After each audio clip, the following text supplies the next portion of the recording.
Comme je vous l'ai déjà dit, nous sommes dans une période de totale folie et dans ce grand hôpital psychiatrique dans lequel nous sommes, il est bon d'avoir quelquefois un infirmier chargé de nos âmes qui vient un peu remettre les choses en ordre. Et cet infirmier, c'est Philippe de Villiers qui encore là a fait une prestation excellente parce qu'il indique que nous sommes devenus fous. Et il a bien raison parce que nous avons vraiment perdu pied dans cette société. Et ce kit de survie en est évidemment l'instrument de cette folie, l'instrument de ce délire. Et comme il le dit, ils sont tous tapés là. Ils sont tous dingues, quoi. Et on va l'écouter parce que ce passage-là, franchement, de l'émission d'hier soir, que vous retrouvez facilement sur le net, vous allez voir, ça vaut le détour. Un manuel de survie en cas de conflit armé ou de crise sur le sol français, un livret d'une vingtaine de pages qui détaillera les bons gestes à adopter si l'une de ces menaces arrivait. Calqué sur le modèle suédois, il sera envoyé à tous les foyers d'ici cet été. Est-ce que votre kit est prêt, Philippe de Villiers ? Ils sont complètement tapés.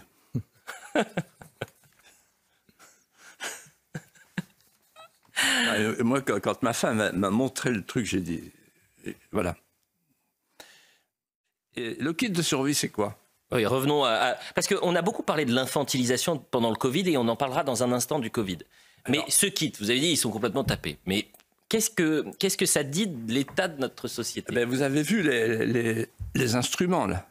On peut les revoir d'ailleurs. Oui, regardez, parce que... Oui. Radio à pile, médicaments, trousse de premier secours. Alors là, regardez, il y a une paire de lunettes de rechange et et des clés de voiture de rechange. Oui. Alors c'est très intéressant. Ce kit a été pensé par l'État profond. Ce sont des gens, en général, les premiers dans la botte de l'ENA. Ils sortent, c'est les plus intelligents de tous les Français. Vous voyez, c'est les Saint-Simoniens.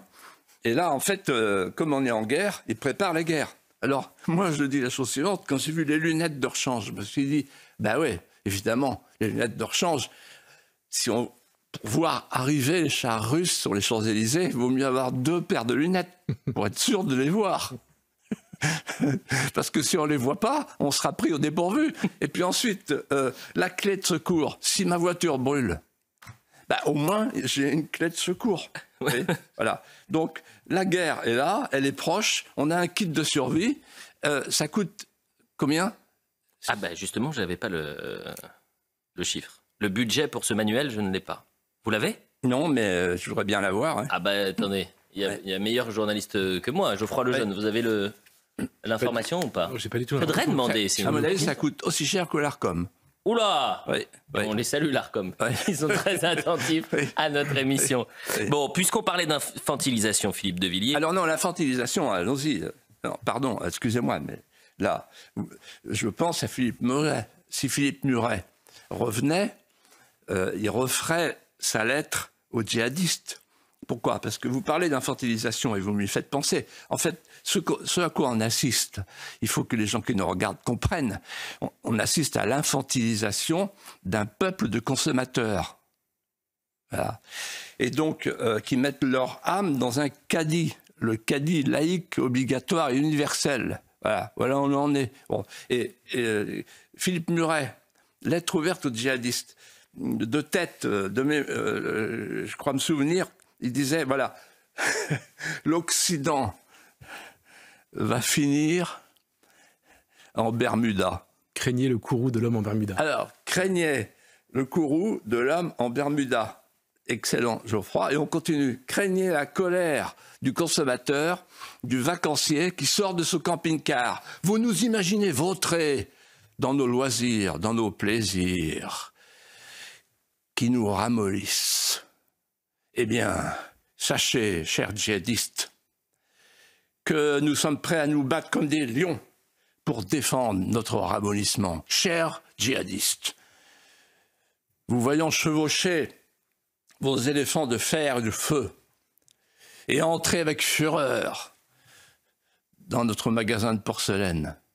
Hélas, ce magasin de porcelaine est vide. Les propriétaires que nous sommes l'ont vidé de tout ce qui était entassé. Chers djihadistes, nous triompherons de vous. Nous vaincrons parce que nous sommes les plus morts. Alors je pense que De Villiers a compris que le peuple était foutu. Je pense qu'au fond, même si parfois il fait quelques allusions à une forme d'espoir un peu mystique, forme d'espoir providentiel, mais je pense qu'il a compris que ce peuple est vraiment mort, est mort, est foutu, quoi. Et donc, face effectivement à la déferlante de l'islam à travers l'émigration, nous ne faisons pas le poids. Pourquoi? Parce que nous sommes un peuple effectivement ramolli, mais ramolli à tous les sens du terme, c'est-à-dire ramolli psychologiquement, ramolli intellectuellement, ramolli physiquement. Et ce ramollissement général, il est facile à observer tout autour de nous. Et c'est comme ça qu'on voit une société qui décline, c'est parce que son peuple est totalement ramolli. Et effectivement, quand vous avez des jeunes migrants, émigrés, tout ce que vous voulez, qui ont vécu la guerre, qui ont vécu des conflits, qui arrivent chez nous, ils se régalent, quoi. Ils se régalent parce qu'ils ont en face d'eux du beurre. Ils rentrent comme dans du beurre. Et vous n'avez plus qu'à vous coucher devant eux, parce qu'il n'y a plus de structure intérieure chez l'humain occidental pour résister à cette invasion, à cette submersion. Mais submersion, pas seulement physique, submersion morale, submersion spirituelle. Vous n'avez plus de force parce que vous êtes dévitalisé, effectivement, comme il le dit. Et donc un peuple dévitalisé, sans âme, est un peuple mort. Et c'est ce à quoi nous assistons malheureusement aujourd'hui dans notre société française. Bonne journée à tous et à bientôt.